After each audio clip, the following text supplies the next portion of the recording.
Bonjour! La semaine dernière, je vous ai parlé d'un outil qui s'appelle les trois cercles d'influence, que voici, avec au centre le cercle de contrôle, autour le cercle d'influence, et puis enfin le cercle de préoccupation. Et le message, c'était de se concentrer sur les choses sur lesquelles on a une prise, qui sont dans le cercle de contrôle, pour pouvoir se sentir mieux, notamment dans des périodes d'incertitude. En fait, pendant la semaine, j'ai testé les limites de ce système, et du coup, j'ai envie de partager avec vous mes apprentissages. Concrètement, ce qui s'est passé pendant la semaine, c'est qu'il y a des moments où je me suis sentie pas très bien, où je ressentais des émotions assez désagréables. J'essayais de les contrôler, j'arrivais pas, je comprenais pas ce qui se passait parce qu'il n'y a pas eu d'événements particuliers nouveaux qui me permettaient de comprendre d'où elles venaient. Et puis du coup, je commençais à m'auto-flageller et à me sentir encore moins bien. Et en fait, ce que j'ai compris, c'est qu'en fait, on ne peut pas contrôler les émotions, on ne peut pas contrôler ses pensées, même si on peut aspirer à le faire, et que du coup, ce modèle dont je vous ai parlé, en fait, il fonctionne bien pour tout ce qui est extérieur à nous, mais quand il s'agit de notre intériorité, nos pensées, nos émotions, il n'est pas très opérant. En fait, quand on a des émotions désagréables, le plus souvent, on cherche à les éviter.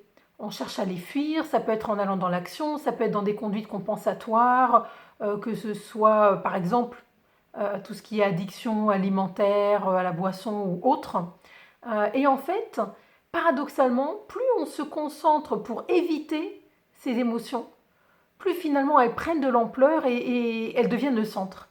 C'est comme si par exemple vous étiez dans la rue, vous cherchiez à éviter quelqu'un, et puis naturellement quand on cherche à éviter, on a tendance à regarder, et puis du coup vous vous concentrez finalement pour chercher à éviter cette personne, et vous allez peut-être rentrer dans une boutique, monter dans un bus ou aller quelque part, avec toujours finalement le regard sur cette personne. Et vous allez réaliser que vous arriverez quelque part, mais pas du tout où vous vouliez aller au départ.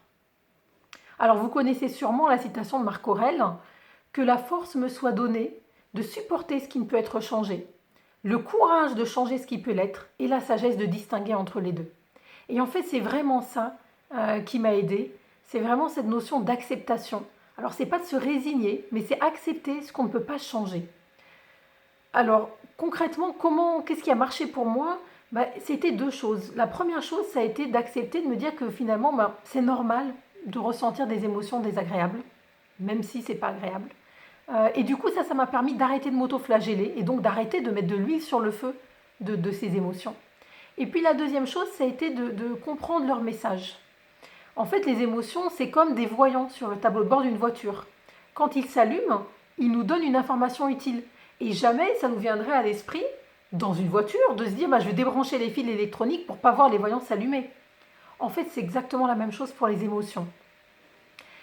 Alors du coup, au fur et à mesure que j'ai lâché, au fur et à mesure que j'ai accepté de ressentir ces émotions désagréables, j'ai pu commencer à éprouver un soulagement et puis à regagner progressivement de l'énergie que j'ai pu concentrer sur d'autres choses, sur des choses en fait qui vraiment sont des choses qui correspondent à ce qui est important pour moi, à mes valeurs.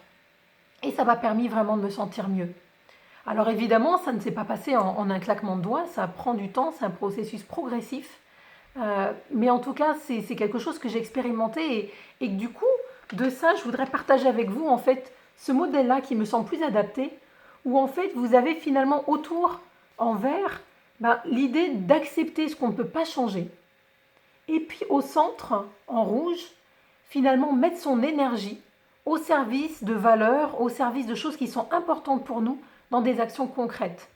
Parce qu'en fait, plus on accepte ce qu'on ne peut pas changer, plus finalement on reprend en main notre énergie, on peut la mobiliser pour d'autres choses. Donc voilà ce que j'avais envie de partager avec vous.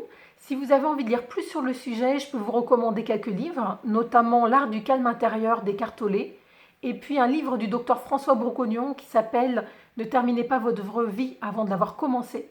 Et je serais très très intéressée de savoir comment résonne mon partage avec votre expérience et d'entendre vos partages d'outils, d'approches pour développer l'acceptation et mieux vivre avec des émotions qui sont parfois désagréables.